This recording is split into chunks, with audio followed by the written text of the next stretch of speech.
જય હિન્દ વિદ્યાર્થી મિત્રો, આપણે ગયા લેક્ચરમાં એકપદી, દ્વિપદી, ત્રિપદી, પદાવલી કોને કહેવાય એના વિશે ચર્ચા કરી હતી. હવે આપણે આગળનો ટોપિક જોઈશું સજાતીય પદો. બરાબર? તો સજાતીય પદો કોને કહેવાય આ વસ્તુ પણ આપણે 7મા ધોરણમાં શીખી ગયા છે. તે છતાં પણ આપણે પાઠમાં આવે છે તો એનું આપણે પુનરાવર્તન કરતા જઈશું.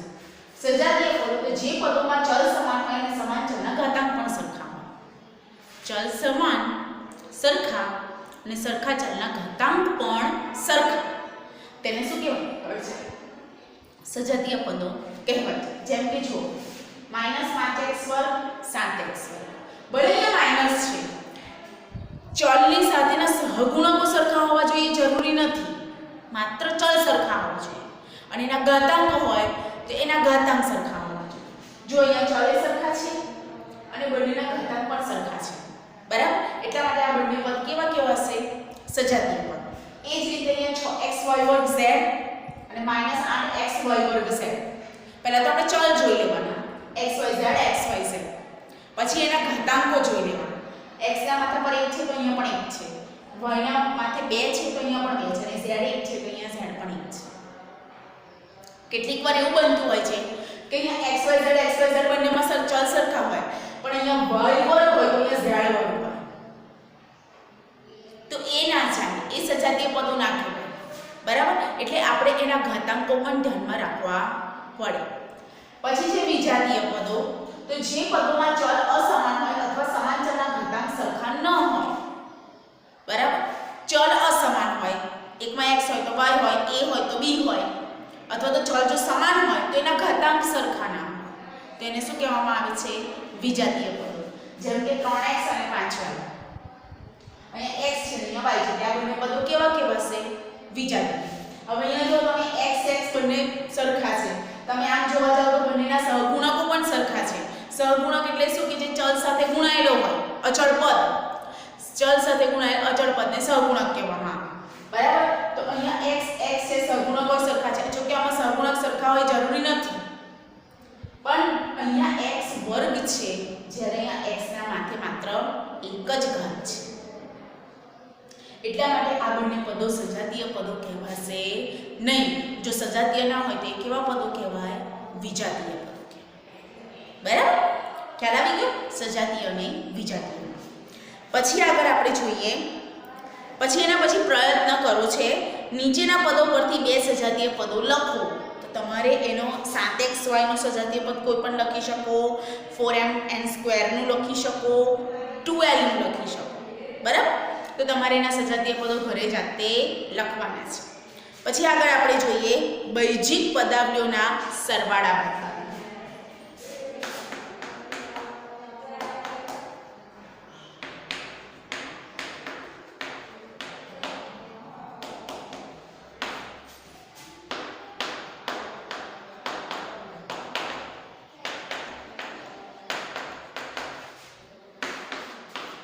જો આમાં બૈજિક પદાવલીના સરવાળા બાદબાકી એક તો ઊભી રીતે થાય અને આડી રીતે થાય. હું તમને બંને રીત બતાવીશ. સરવાળામાં પણ બે રીત બતાવીશ અને બાદબાકીમાં પણ બે રીત બતાવીશ. ઊભી રીત તમને થોડીક ઈઝી પણ લાગશે, પણ કેવું આડી રીત આગળ જતાં તમારે જે નિત્ય સમૂહ આવશે, આગળ જતાં મીન્સ કે 9મા ધોરણમાં 10મા ધોરણમાં તમે અવયવીકરણ વિસ્તરણ શીખશો, તેમાં આડી રીતે જ એના સરવાળા બાદબાકી થતા હોય છે. એટલે આડી રીત કેવી છે? બધી રીતે યોગ્ય છે. બરાબર? 8મા ધોરણ સુધી તમે ઊભી રીત કરો તો વાંધો નહીં આવે, પણ નેક્સ્ટ પછી એના પછીનું જે સ્ટેપ આવશે એ આડી રીતમાં જ થતું હોય છે. એટલે આપણે એવો પ્રયત્ન કરીશું કે વધારે મહત્તમ દાખલા આપણે આડી રીતથી કરીશું. બરાબર? ચાલો, એનો પહેલું આપણે ઉદાહરણ લઈ લઈએ. 7xy + 5yz - 3zx.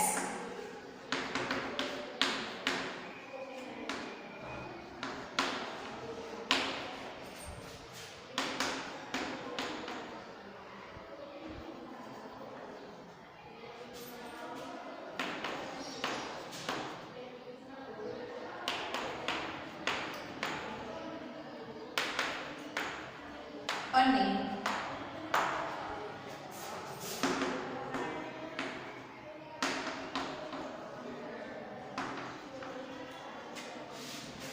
3 પદ છે એનો સરવાળો કરવાનો છે.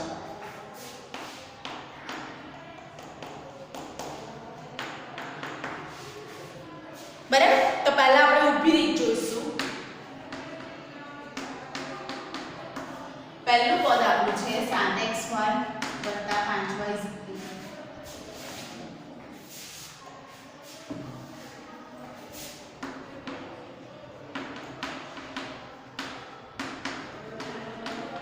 બરાબર. હવે નીચે પ્લસ કરવાનું છે 4yz. તો yz ની નીચે સજાતીય પદો હોય એના સરવાળા બાદબાકી થાય, વિજાતીય પદો ના થાય ન થાય. બરાબર. એટલે વત્તા 4yz પછી 9zx વત્તા 9zx પછી માઈનસ 4y. તો અહીં આગળ તમે જોઈ શકો છો કે ઉપરની પદાવલીમાં કોઈ 4y વાળું પદ નથી. ના હોય તો કઈ વાંધો નહીં, માઈનસ 4y. એના પછી શું છે માઈનસ 3xz.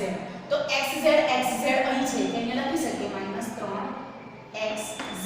xz લખો કે zx લખો કોઈ ફેર પડે નહીં. Plus 5x. હવે 5x વાળું બી કોઈ પદ નથી, તમે અહીંયા અલગથી લખી શકો. Minus 2xy. xy વાળું પદ અહીં છે. બરાબર. હવે અહીંયા આ રીતે થાય. જ્યાં બ્લેન્ક છે ત્યાં કોઈ પણ પદ નથી એવું કહી શકાય. બરાબર. ચાલો હવે અહીંયા 7 પ્લસ છે 2 માઈનસ છે, 7 માંથી 2 જાય તો 5xy. અહીંયા બંને પ્લસ છે એટલે પ્લસ ના પ્લસ, 5 ને 4 9yz. અહીંયા જોયો આ 3 અને 3 માઈનસ છે એટલે સજાતીય પદો છે એટલે 3 ને 3 6 થયા. નહીં તો તમે આ રીતે બી કરી શકો કે 9 માંથી 3 જાય તો 6, 6 માંથી 3 જાય તો 3 અને મોટી સંખ્યાનું ચિહ્ન 3xz. હવે 4y વાળું તો કોઈ પદ જ નથી એટલે એવું એ જ ઉતારી દઈશું અને 5x વાળું કોઈ પદ નથી. બરાબર. આ રીતે આપણે કરીશું. આડી રીતે પણ થાય એના.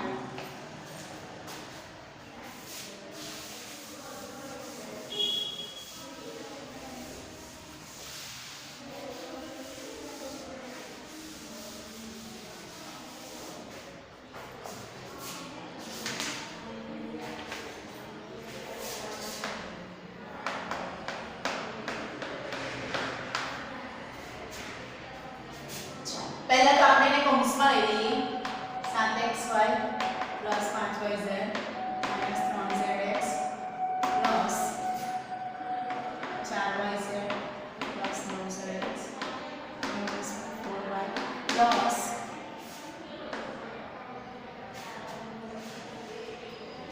3xz પ્લસ 5x ઓછા 2xy. હું કેમ પહેલા કૌંસ કરું છું કે કદાચ જો બાદબાકી હોય ને તો કૌંસની બહાર માઈનસ ચિહ્ન હોય તો કૌંસ છોડતી વખતે કૌંસની અંદરના દરેક પદોના ચિહ્નો બદલાય. પછી પ્લસ હોય કે માઈનસ હોય હું બધામાં પહેલા કૌંસ કરી દેવું આપણે સરળ રહે. બરાબર. કૌંસ છોડો.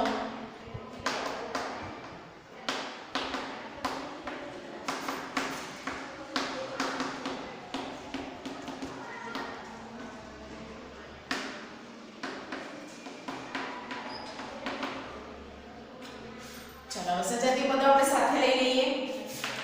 7xy ઓછા 2xy 5yz plus 4yz 3zx plus 9zx plus 3 minus 3xz પછી માઈનસ 4y પ્લસ 5x.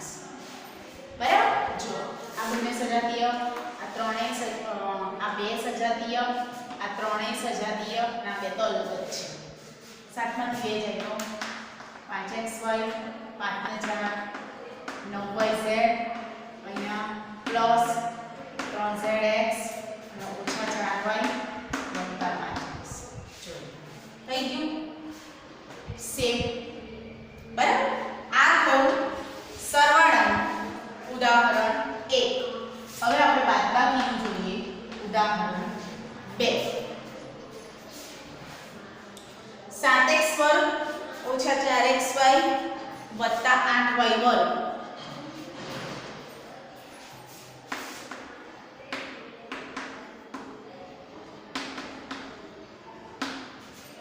વત્તા 5x ઓછા 3y માંથી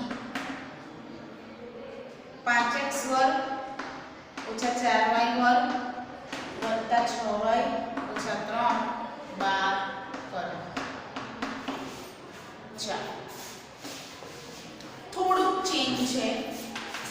7x વર્ગ ઓછા 4xy વત્તા 8y વર્ગ વત્તા 5x ઓછા 3y. નીચે જેમ છે એમ લખીશું 5x વર્ગ ઓછા અહીં આવશે ઓછા 4y વર્ગ વત્તા 6y ઓછા 3. x વાળું પદ નથી. હવે અહીંયા આપણે ચિહ્નો બદલવાના. આ બીજી સંખ્યા અહીંયા જો 5x વર્ગ પ્લસ છે તો અહીંયા આપણે માઈનસ કરવાનું. અહીં તો જે છે એ રીતે આવશે. અહીંયા માઈનસ 4y છે તો અહીંયા પ્લસ કરવાનું. અહીંયા પ્લસ 6y છે તો અહીંયા માઈનસ કરવાનું. અને અહીંયા માઈનસ છે તો અહીંયા પ્લસ થશે. હવે એની સાથે રૂપ આપવાનું. જો આ પ્લસ હતો પણ અહીંયા માઈનસ કરી દો. એ 7 માંથી 5 જાય તો 2x વર્ગ. આ એવા જ રહેશે. હવે આ માઈનસ હતા પણ પ્લસ કરી દીધા આપણે એટલે 8 ને 4 12y વર્ગ. આ એવા જ રહેશે. આ માઈનસ હતા આ પ્લસ હતા પણ માઈનસ કરી દીધા એટલે આપણે બંને સજાતીય પદો થઈ ગયા. એટલે 6 ને 3 9y થશે અને આ પ્લસ આવી ગયું છે. બરાબર. હવે એ જ આપણે આ ઊભી રીત કરી. હવે એ જ વસ્તુ આપણે આડી રીત કરીશું.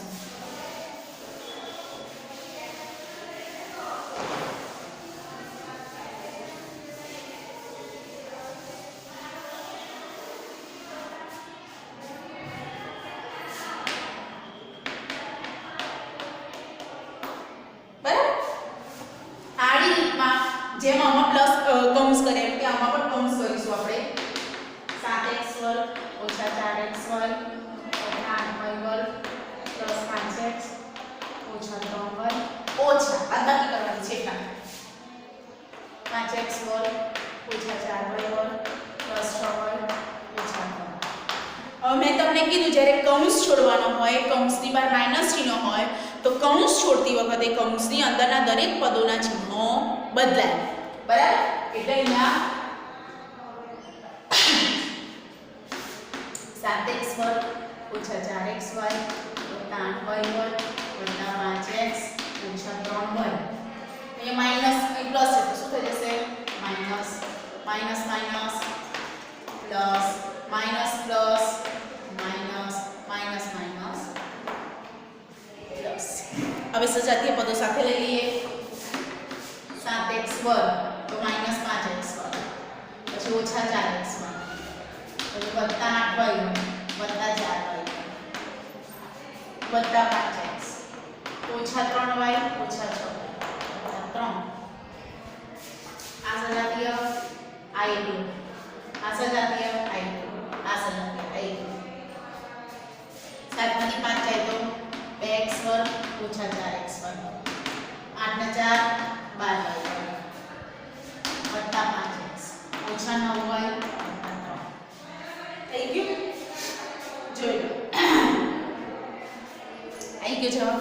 તમને બંનેમાંથી જે પણ રીત ફાવે એ રીતે તમે કરી શકો છો. બરાબર. ચાલો આજે આપણે આટલે સુધી રાખીએ. બરાબર. હવે સ્વાધ્યાયમાં છે નીચેની દરેક પદાવલીમાં રહેલ પદો અને સહગુણકો ઓળખો. તો તમારે એના પદ અને સહગુણક ખાલી લખવાના છે. બરાબર. તો પ્રશ્ન 1 અને પ્રશ્ન 2 પણ તમે કરી શકો એવા છો કારણ કે એકપદી દ્વિપદી કે ત્રિપદીમાં વર્ગીકરણ કરવાનું છે અને કઈ બહુપદી ઉપરોક્ત ત્રણમાંથી એક પણ પ્રકારમાં બંધ બેસતી નથી તે અલગ લખવાની. એટલે કે 4 પદવાળી હોય 5 પદવાળી હોય. બરાબર. તો આપણે હોમવર્કમાં તમે કરી શકો છો. સ્વાધ્યાય 9.1 નો પ્રશ્ન 1 અને 2. સહગુણક તો તમને ફાવે. તમે એમ કે 7x વર્ગનો સહગુણક કયો તો 7. આખી પદાવલીના સહગુણક લખવાનું કે તો તમે અહીંયા લખી શકો કે ભલે ચલો 7x વર્ગનો સહગુણક 7 -5x વર્ગનો સહગુણક -5 માઈનસ હોય તો માઈનસ સાથે લખવાનું ના હોય તો નહીં લખવાનું. બરાબર. હવે અચળ પદ હોય તેનો સહગુણક એનો 1 થાય. તમે કરી શકો છો. તો આપણે પ્રશ્ન 1 અને પ્રશ્ન 2 હોમવર્કમાં છે. મને આશા છે કે તમે શાંતિથી કરી શકશો. જય હિન્દ.